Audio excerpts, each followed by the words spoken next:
আলহামদুলিল্লাহি রাব্বিল আলামিন ওয়াসসালাতু ওয়াসসালামু আলা খাতামান নাবিয়্যিন আম্মা বা'দ ফাআউযু বিল্লাহি মিনাশ শাইতানির রাজীম বিসমিল্লাহির রহমানির রহিম আসসালাতু ওয়াসসালামু আলাইকা ইয়া রাসূলুল্লাহ ওয়া আলা আলিকা ওয়া আসহাবিকা ইয়া হাবিবাল্লাহ আসসালাতু ওয়াসসালামু আলাইকা ইয়া নবিয়াল্লাহ ওয়া আলা আলিকা ওয়া আসহাবিকা ইয়া নূরাল্লাহ।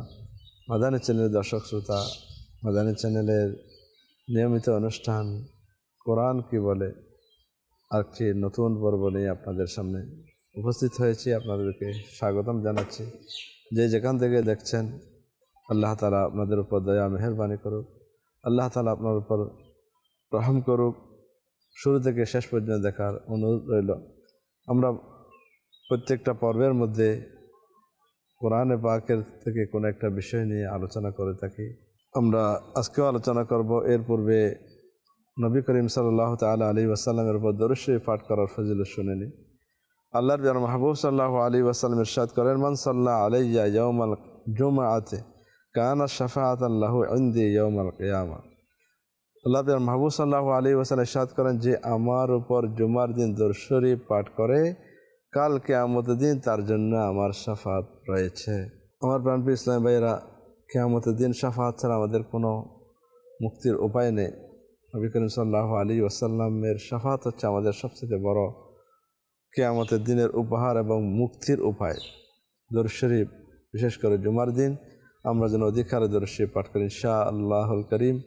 আল্লাহ তাআলা চাইলে এই দরুদ শরীফের বরকতে কিয়ামতের দিন নবী করিম সাল্লাল্লাহু আলাইহি ওয়াসাল্লামের শাফাআতের মাধ্যমে আমাদের জান্নাত নসিব হবে। আল্লাহ তাআলা আমাকে আপনাকে এই দরুদ শরীফ পাঠ করার এবং এর মাধ্যমে কিয়ামতের দিন শাফাআতে মুস্তাফা সাল্লাল্লাহু তাআলা আলাইহি ওয়াসাল্লাম অর্জন করার তৌফিক নসিব করুন। সাল্লু আলাল হাবিব সাল্লাল্লাহু তাআলা আলা মুহাম্মদ সাল্লাল্লাহু আলাইহি। আমার প্রাণপ্রিয় মাদানী চ্যানেলের দর্শক শ্রোতা, আমরা ধারাবাহিকভাবে গত পর্ব এর আগের পর্বের মধ্যে তওবা সম্পর্কে আলোচনা শুনছিলাম।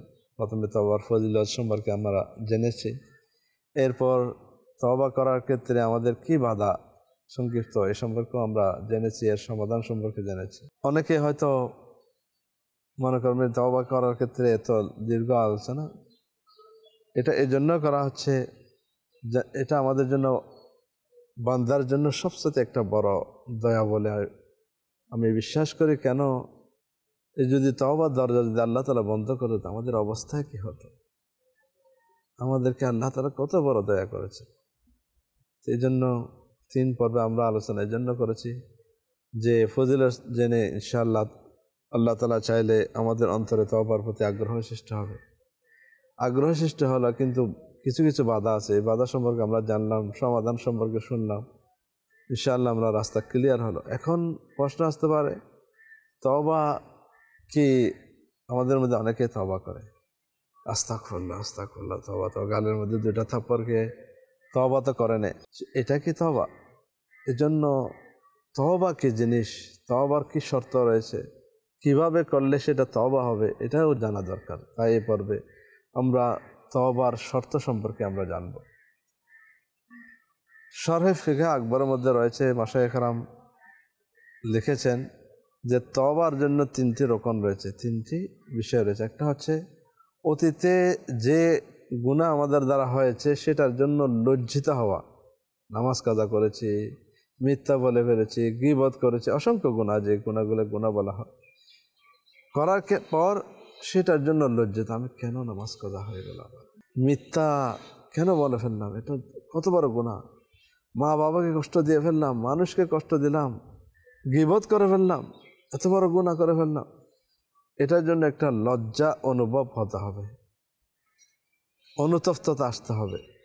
এটা প্রথম নম্বর শর্ত হচ্ছে, রোকন হচ্ছে অনুতাপ না আসলে তওবা কিসের থেকে করবে? নামাজ না পড়ে যদি খুশ থাকি, আমি তো নামাজ পড়ি না, আরও অনেক সময় অনেকদিন ধরে নামাজ পড়া হয় না, এটা নিয়ে একদম মানে কোনো বেপরোয়া, তো এটাতে তওবা হবে না। দ্বিতীয় নম্বর হচ্ছে অনুতপ্ত, লজ্জিত হলাম, কেন করলাম, কিন্তু সেটা ছেড়ে দেওয়ার জন্য পাক্কা ইরাদা থাকতে হবে। আমি নামাজ কাজা করেছি, ইনশাআল্লাহ আর হবে না। মিথ্যা বলেছি, আর কখনো মিথ্যা বলবো না, যে পরিস্থিতি আসুক সত্যের উপর অটল থাকবো। এভাবে যে গুনাহ করেছি সে গুনাহর দিকে আর যাব না, এরকম পাক্কা ইয়াকিন। দুঃখটা অনুতপ্ত হওয়ার সাথে সাথে সেটা না করার জন্য পাক্কা দৃঢ় সংকল্প আমাদের রাখতে হবে। প্রথম হচ্ছে অনুতপ্ত হওয়া, এবং বর্তমানে সেটাকে হাত কালকে পরশু রমজান আসলে নয়, এখনও শেষ, আর হবে না, এবং ভবিষ্যতে এটার দিকে যেন আর ফিরে না আসা, যে আমি একবার করে ফেলেছি আবার সেদিকে পা বাড়াবো, সেটা যেন না হয়। এই তিনটি শর্ত আছে, এটা মৌলিক শর্ত, কিন্তু কিছু কিছু ক্ষেত্রে গিয়ে আরও শর্ত রয়েছে, ওলামায়ে কেরাম লিখেছেন। কেননা যেমন কেউ শরাব পান করলো, কেউ মিথ্যা কথা বলল, সেটা নিজের এবং আল্লাহর মধ্যে একটা নাফরমানি হয়ে গেল, সেটা তওবা করলে চলে গেল। কিন্তু কিছু বিষয় এমন রয়েছে যেটার সাথে আল্লাহ তাআলার হকের সাথে সম্পর্ক, যেমন আল্লাহ তাআলার হক, আল্লাহ তাআলার হুকুমকে মানা। যেমন নামাজ আদায় করার জন্য বলেছেন, রোজা রাখার জন্য বলেছেন, যাকাত দেওয়ার জন্য বলেছেন, হজ করার জন্য বলেছেন। তো যাদের উপর নামাজ ফরজ হয়েছে, নামাজ কাজা করে ফেলেছি, নামাজ এখন থেকে পড়বো, ভবিষ্যতেও নামাজ আর ছাড়বো না, এটা যখন হয়ে গেছে, কিন্তু অতীতে যে নামাজ কাজা করে ফেলেছি সেটা পরে নিতে হবে, সেটা কাজা আদায় করতে হবে। রোজা কাজা করেছি, সেটার কাজা আদায় করতে হবে। এছাড়া যাকাত দিয়ে নেয়, যত বছর দিয়ে নেয়, আমি 10 বছর যাকাত দিয়ে নেয়, অলসতা করে, জেনে না জেনে এটা গুনাহ করেছি, সেটা থেকে আমার লজ্জিত হয়েছে, অনুতপ্ত হতে হয়েছে, দেওয়ার জন্য নিয়ত করেছে, কিন্তু অতীতেরগুলো দিয়ে আসতে হবে। হজ করে নাই, হজ এটা করে তার তওবা, এটা তওবা মোকাম্মল হবে। সুতরাং কিছু গুনাহ এমনও রয়েছে যেটার সাথে বান্দার সাথে সম্পৃক্ত, যেমন বান্দার হক নষ্ট করা, আমানতের খেলাপ করা, জুলুম করা, বান্দার গীবত করা ইত্যাদি যার বান্দার সাথে সম্পর্ক। তো এটার মধ্যেও যেমন গীবত করে ফেলল বা তাকে বিভিন্ন ধরনের জুলুম করলো, তো তাকে ক্ষমা চাইতে হবে একটা। আরেকটা হচ্ছে যে তার হক নষ্ট করলো, যেমন ঘুষ নিল, সুদ খেল, বা তার মাল ছিনিয়ে নিল ডাকাতি করে, চুরি করে। এখন এটার সাথে তাকে মাফ চাওয়ার সাথে সাথে আরেকটি বিষয় করতে হবে, সেটা কি, তার সে টাকাগুলো ফেরত দিতে হবে, সে যে তার থেকে পাওনা সেটাও দিয়ে দিতে হবে। সুতরাং এসব বিষয়ও যদি আমরা একসাথে করি, তাহলে আমাদের তওবা করার ক্ষেত্রে প্রথম হচ্ছে লজ্জিত হওয়া, সাথে সাথে ছেড়ে দেওয়া, ভবিষ্যতে না করার দৃঢ় সংকল্প। আল্লাহ তাআলার এটাতে তিনটা গেল। 4 নম্বর হচ্ছে আল্লাহ তাআলার হক হলে কাজা হয়ে গেল সেটাকে আদায় করা। বান্দার সাথে সম্পর্ক হলে সেক্ষেত্রে যদি ক্ষমা করার কোনো বিষয় থাকে ক্ষমা চেয়ে নেয়া, আর যদি ক্ষমার সাথে সাথে যদি তার পাওনা থেকে পাওনাও আদায় করে নেয়া। এছাড়া আরেকটি বিষয় মারাত্মক, সেটা হচ্ছে এমন গুনাহ যে গুনাহ দ্বারা ঈমান চলে যায়, তাকে সেক্ষেত্রে তওবার সাথে সাথে তাজদীদ ঈমানের নবায়ন করতে হবে। যেমন এমন কথা বলে হলো যেগুলো ঈমান চলে যায়, যেমন আল্লাহ তাআলার শানের মধ্যে আল্লাহ তাআলার দোষ বর্ণনা করা, আল্লাহ তাআলা জুলুম করেন, নাউযুবিল্লাহ, আল্লাহ তাআলা আমার উপর জুলুম করতেছে, এই ধরনের কোনো এক শব্দ যেগুলিকে কুফরি বাক্যের মধ্যে উলামায়ে কেরাম রেখেছেন, এটা বলে ফেললো। সুতরাং তওবার সাথে সাথে এখানে আরেকটা 6 নম্বর বিষয় যেটা অ্যাড করা, সেটা হচ্ছে সাথে সাথে ঈমানের তাজদীদ নবায়ন, এটাও করতে হবে। তো আমার প্রাণপ্রিয় মাদানী চ্যানেলের দর্শক শ্রোতা, আমরা জানলাম যে তওবা করার জন্য সবাই তো করলাম, শুধুমাত্র 2 গালে থাপ্পড় খাওয়া বা 2 ফোঁটা চোখের পানি ফেললাম, আমি তওবা করছি, কিন্তু তওবার যে রুকনগুলো আছে সেই রুকনগুলোকে আমি কি করলাম না, পূরণ করলাম না, তাহলে এটা তওবা হবে না। এই জন্য প্রথমে যে জিনিসটা আমাদেরকে আনতে হবে সেটা হচ্ছে কি, গুনাহ স্বীকার করতে হবে। আমি গুনাহ করেছি, সেটা গুনাহকে যদি গুনাহ স্বীকার করা না হয়, যেমন সে মিথ্যা বলে এটা গুনাহ না, মানুষকে ধোঁকা দেওয়া এটা গুনাহ না। আমরা গুনাহ মনে করি কি, কয়েকটা গুনাহ, চুরি করলে এটা গুনাহ মনে করি। বর্তমানে যেটা দেখা যায়, একজন মানুষ জেনা করলো তাকে সমাজে জায়গায় দেয় না, একজন মানুষ চুরিতে ধরা পড়লো, এ চোর, ডাকাতি করলো, খুন করলো, বড় গুনাহ। কিন্তু মিথ্যা কথা বলছে, গীবত করেছে, সুদ খাচ্ছে না, এটা তো তেমন পরোয়া করে না। এই জন্য আমাদেরকে গুনাহ সম্পর্কে জানতে হবে, এটা এবার গুনাহকে গুনাহ বলে স্বীকার করতে হবে। আমি এটা মারাত্মক গুনাহ করেছি, গীবত করে কত বড় গুনাহ করে ফেলেছি। 1 নম্বর হচ্ছে কি, এই গুনাহকে স্বীকার করা। 2 নম্বর হচ্ছে এই গুনাহ করার পর সেটাকে জেনে সেটার পর নাদামত লজ্জিত হতে হবে। সেটার জন্য আমাদেরকে যে বলা হয়েছে যে গুনাহ সম্পর্কে আমরা জানার জন্য বিভিন্ন যে কিতাবাদি রয়েছে সেটা আমরা পড়তে হবে। এছাড়া আল্লাহ তাআলার দরবারে একটু চিন্তা ভাবনা গৌর ফিকির করতে হবে। আমাদেরকে ভাবতে হবে আল্লাহ তাআলার কী কী নিয়ামত আমাকে দিয়েছেন। অতীতে আমাদের করোনা গেছে, করোনার থেকে আমাদেরকে পরিত্রাণ দিয়ে অনেক যৌবন হঠাৎ করে মারা গিয়েছে, অনেকে ক্যান্সারে মারা যাচ্ছে, অনেকে বিভিন্ন কারণে, আমার বন্ধু বান্ধব কতই না মারা গিয়েছে। আমাকে আল্লাহ তাআলা জিন্দা রেখেছে। অনেকে অক্সিজেন দিয়ে রাখা হয়েছে, আমাকে অক্সিজেন কত রাখা যাচ্ছে, আমাকে বিনা পয়সা অক্সিজেন ছাড়া রাখা হচ্ছে। এবং আমি কত মজার কেউ খানাও পাচ্ছে না, অনেকে অনেক কথা বলে শুনতেও পায় না, আমি শুনতেছি। অনেকে কি খাচ্ছে না খাচ্ছে সেটা গন্ধ দুর্গন্ধ এগুলো বুঝতে পারে না, তার নাকের মধ্যে কি নাই। আল্লাহ তাআলা আমাকে সেটাও দিয়েছে, জিহ্বার মধ্যে স্বাদও দিয়েছে, এবং সাথে সাথে আমাদেরকে দেখার শক্তি দিয়েছে। আমাকে দেখছি শুনছি সব কিছু করার পর আকল দিয়েছে, পাগল বানায় নাই। এসব আল্লাহ তাআলার নিয়ামতগুলোকে স্মরণ করে করে এতগুলো নিয়ামত পাওয়ার পর আল্লাহ তাআলার নাফরমানি করব, এভাবে লজ্জা বোধ। আর এটা হচ্ছে কলবে, একটা হচ্ছে বাহ্যিকভাবে, এটা কলবের মধ্যে আমার মধ্যে নাদামতটা আসলে এই আল্লাহ তাআলার নিয়ামতের কথা যদি আমরা স্মরণ করি এবং গুনাহের আঞ্জাম পরিণাম সম্পর্কে যদি আমরা জানি, তাহলে যেমন রাসূলুল্লাহ সাল্লাল্লাহু আলাইহি ওয়াসাল্লাম ইরশাদ করেছেন, জাহান্নামের সবচাইতে হালকা আযাব যেটা, সেটা হচ্ছে কি জাহান্নামে কি আগুনের জুতা পরিধান করে, যেটা পরার কারণে তার মগজগুলো সিদ্ধ হতে থাকে। এটা কত হালকা আযাব। সে মনে করবো আমাকে সবচেয়ে বেশি আযাব দেওয়া হচ্ছে, কিন্তু এটা সবচেয়ে হালকা আযাব। সহ্য করতে পারবো? কখনো না। যে বলে আমি সহ্য করতে চাই আযাবকে, আল্লাহ তাআলা আযাবকে হালকা মনে করে, এটাও কুফরি। এটা কখনো বরদাস্ত করা সম্ভব নয় একজন বান্দার পক্ষে। আর সেখানে আযাব দেওয়া হবে। দুনিয়াতে যদি আমাদের কেউ মারে, বড় একটা ইট দিয়ে মাথার মধ্যে মারলো, বেহুশ হয়ে পড়ে গেল, অনেক সময় বুঝতে পারে, ব্যথাটা এটা অনুভব হয় না, কারণ আমি তো বেহুশ। জাহান্নামের আযাব, এত মারার পরও, এত শাস্তির পরও আগুনে ডালার পর তার সামান্যতম হুঁশ যাবে না, তার মৃত্যু আসবে না, সে অবিকল, তার হুঁশ এবং তার জান যাবে না। এই অবস্থায় তার অনুভূতি শক্তি সব বাকি থাকবে। এই অবস্থায় যখন শাস্তি দাও তখন কেমন হবে? অনেকে আসে, সে অ্যাক্সিডেন্ট হয়েছে, কিছুই জানে না, তার অপারেশন সব কিছু হয়ে যাচ্ছে, কিছু কিন্তু সে জানে না, অনুভব হয় না। যখন ভালো হয় তখন দেখে যে আমি অ্যাক্সিডেন্ট হয়েছে। কিন্তু জাহান্নামের বারে এটা হবে না, সে কখনো বেহুশ হবে না, অনুভূতি শক্তি থাকবে, মৃত্যু হবে না। সুতরাং এই অবস্থায় এগুলো সহ্য করা সম্ভব। সুতরাং এগুলি ভাবনা করে পরে আমাদেরকে গুনার প্রতি নাদামত, গুনার প্রতি লজ্জা, এটা আমাদেরকে আনতে হবে। আরেকটা বিষয় যেটা হচ্ছে ভবিষ্যতে না করার জন্য পরিপূর্ণভাবে আমাদেরকে এটা দৃঢ় সংকল্পবদ্ধ হতে হবে। এখন আমি তওবা করলাম, লজ্জিত হলাম, কিন্তু ভবিষ্যতে আবার কি সে কাজটা করলাম, এটা জারি রাখলাম। মিথ্যা কথা থেকে আমি কি করলাম, তওবা করলাম, কিন্তু আবার মিথ্যা কথা বলতে পারলাম। মা বাবার কষ্ট দিব না, কিন্তু কষ্ট দিতে রইলাম।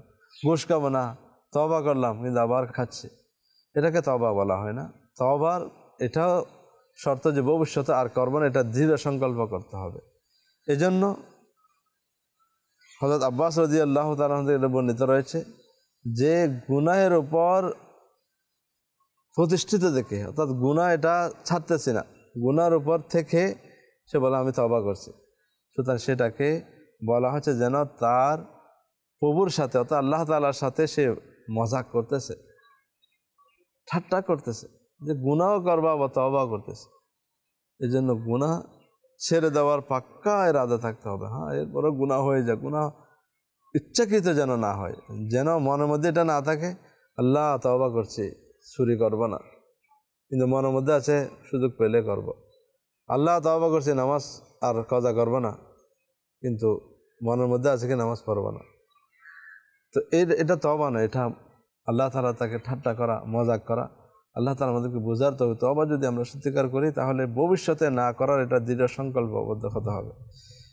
এরপর আমাদেরকে করতে হবে কি, যে গুনাহগুলা আমাদের হয়েছে, যেমন কারো যদি গীবত করে থাকে, সে যদি জেনে থাকে, তার থেকে আমাকে ক্ষমা চাইতে হবে।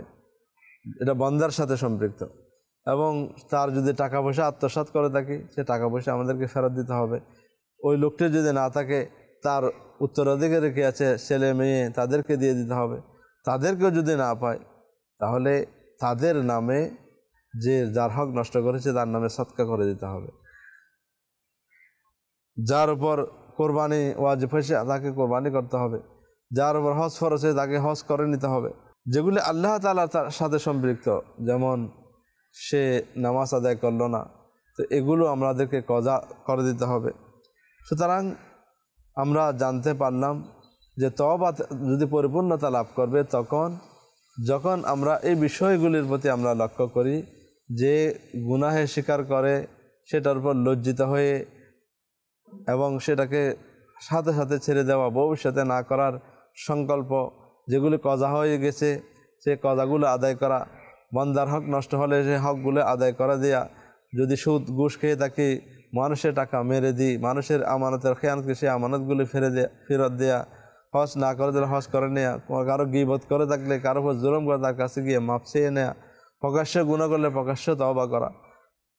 এরপর লাস্টে এসে আমাদেরকে যে বিষয়টি হঠাৎ করে এই বিষয়টি যে আমাদের ইয়াতে চলে আসে যে কোনো বাক্য মুখ দিয়ে বের হয়ে গেলে যেগুলো কুফরি কালাম, সেক্ষেত্রে তওবার ক্ষেত্রে এটা করতে হবে, আল্লাহ আমার যে কুফরি বাক্য অমুক কুফরি বাক্যটা মুখ থেকে বের হয়ে গেছে, আল্লাহ আমি সেটা থেকে বেজার, সেটা থেকে আমি মুখ সেটা থেকে ফিরে আমি ঈমান গ্রহণ করছি। এখন এটা তো যদি তার ঈমান নবেন, অন্যথায় তার তওবা করলো, তওবা করবে তার ঈমানেতে চলে গেল, তো নতুন করে ঈমান আনতে হবে। এভাবে যদি আমরা বিষয়গুলোকে লক্ষ্য করে আমরা যদি কি করি তওবা করি, ইনশাআল্লাহ আল্লাহ তাআলা তওবা কবুল করবেন। আল্লাহ তাআলা তওবা কবুলকারী, আল্লাহ তাআলা বান্দার গুনাহকে মাফ করার জন্য রেডি রয়েছেন। এছাড়া তওবা করার জন্য নেক আমল ইসলামের মধ্যে আমাদেরকে রেগুলার তওবা করার জন্য কমপক্ষে 2 রাকাত নফল নামাজ আদায় করে অতীতের গুনাহগুলোকে স্মরণ করে তাজদীদে ঈমান, আমাদের জানা অজানা বশত কোনো কুফরি যদি বের হয়ে সেটা থেকে তওবা করলাম, তাজদীদে ঈমান করলাম, এবং সাথে সাথে আপনার ভবিষ্যতে গুনাহ না করার জন্য আমরা তওবা করে নিলাম। এটুকু আমরা রেগুলার করলে ইনশাআল্লাহ আল্লাহ তাআলা আমাদেরকে নেককারদের মধ্যে আল্লাহ তাআলা তওবাকারীদের ভালোবাসেন, ওই ভালোবাসা আমরা আল্লাহ তাআলার কাছে পাব। এখন অনেকে হয়তো জানতে চান আমি তো তওবা করেছি, আমার তওবা কি কবুল হয়েছে? এটা জানা আমাদের পক্ষে সম্ভব নয়। হযরত ইমাম মুহাম্মদ গাজ্জালী রাহমাতুল্লাহ লেখেন যে একজন আলেমের কাছে জিজ্ঞাসা করা হলো যে এক ব্যক্তি তওবা করেছে, তার কিভাবে সে জানতে পারছে তার তওবা কবুল হয়েছে? তখন উত্তর আসলে সেটা তো হুকুম দেয়া যাবে না, অবশ্য এর কিছু আলামত এভাবে বোঝা যেতে পারে তার তওবা কবুল হয়েছে। সেটা হচ্ছে কি, সে তওবা করার পর যে গুনাহ করার জন্য তার মন যাচ্ছে না, হ্যাঁ, এবং অত্যন্ত খুশি মনে নেক আমল করা শুরু করে দিয়েছে। এটা একটা ফরজ ওয়াজিব যেগুলো সেটা করার জন্য তার মন এখন আর বাধা নেই, সে খুশি মনে সেটা করতেছে, গুনার প্রতি তার মন যাচ্ছে না, তখন বুঝতে হবে যে তার তওবাটা কবুল হয়েছে। এখন তওবা করেছে, কি করা চায়? তওবা করার পর এটা করা চায় যে যেন ভালো কাজ করে, কারণ হচ্ছে কি যে ভালো কাজ করলো সেটা মন্দ কাজকে মিটিয়ে দেয়। এজন্য গুনাহ করার রাসূলুল্লাহ সাল্লাল্লাহু আলাইহি ওয়াসাল্লাম ইরশাদ করেছেন যে গুনাহর পরে কোনো একটা নেকি করে নাও, আল্লাহ তাআলা ওই নেকির বদলে গুনাহকে মিটিয়ে দিবেন। সুতরাং তওবা করার পর আমাদেরকে অতিরিক্ত নেকি, কোরআন তেলাওয়াত, দুরূদ শরীফ, ইস্তেগফার, বিভিন্ন ধরনের এগুলো যদি আমরা করতে থাকি তাহলে এগুলোর কারণে গুনাহগুলো আল্লাহ তাআলা মিটিয়ে দিবেন নেকির কারণে। তো আমার প্রাণপ্রিয় মাদানী চ্যানেলের দর্শক শ্রোতা, আমরা জানতে পারলাম শুধু তওবা ফজিলত শুনে 2 গালে 2টা থাপ্পড় খেলাম, তওবা করলাম 2 ফোঁটা চোখের পানি, এটা নয়। তওবার যে বাধাগুলো সেটা পেরিয়ে যখন আমরা তওবা করেই নেব, তওবা করবই, তখন এসে তওবার যে শর্তগুলো আছে, তওবার যে চাহিদাগুলি আছে, তওবার যে দাবি আছে সেটাও পূরণ করতে হবে। সেটা যদি পূরণ করি এবং সেটার পরে নেক আমল করা শুরু করে দিই, আল্লাহ তাআলা এত বড় দয়াবান, আল্লাহ আপনাকে বন্ধু বানিয়ে নেবেন, আল্লাহ আপনাকে কাছে টেনে নেবেন। আল্লাহ তাআলা আমাদেরকে তওবাতুন নসুহা নসিব করে দিন। আল্লাহ তাআলা আমাদের জীবনের সমস্ত গুনাহ খাতা মাফ করে দিক। আল্লাহ তাআলার কাছে দোয়া, আল্লাহ তাআলা যেমন তওবা নসিব করে যেন এরপরে কোনো গুনাহ না হয়, গুনাহর প্রতি আল্লাহ তাআলা যেন ঘৃণা সৃষ্টি হয়। এই জন্য মাদানী চ্যানেল নিয়মিত ঘরে লাগান, বাচ্চা নেকির কথা শুনে শুনে করতে থাকবে, গুনাহের প্রতি ঘৃণা সৃষ্টি হয়ে যাবে। সাপ্তাহিক ইজতেমায় আসা যাওয়া করি, প্রতি মাসে 3 দিনে মাদানী কাফেলায় সফর করি, নেক আহ্বান রিসালা পূরণ করি, আমিরা আলোচনা সপ্তাহে প্রতি সপ্তাহে যে রিসালা পড়ার জন্য তরগিব দেয় সেটা পড়ি, অন্যান্য ফয়জান সুন্নতগুলো এগুলো নিয়মিত পড়ি, দরজ দিই, দেখবেন গুনাহ আমাদের কাছে আসতে হবে না। তওবা উপর ইস্তেকামত অটল অবিচলতা আমাদের নসিব হবে। আল্লাহ তাআলা আমাকেও তওবাতুন নসুহা এবং এর উপর অটলতা আল্লাহ তাআলা আমাকে নসিব করুক, আপনাকে নসিব করুক। আল্লাহ তাআলা আমাদের জীবনকে যেন নেক এবং আল্লাহ তাআলা সন্তুষ্টিময় হয়, আল্লাহ তাআলা আমাদেরকে সে তৌফিক নসিব করুন। আমিন বিজাহি নবিল আমিন সাল্লাল্লাহু আলাইহি ওয়াসাল্লাম। সাল্লু আলাল হাবিব সাল্লাল্লাহু তাআলা আলা মুহাম্মদ সাল্লাল্লাহু আলাইহি ওয়াসাল্লাম। সাল্লাতু ওয়াসসালাম।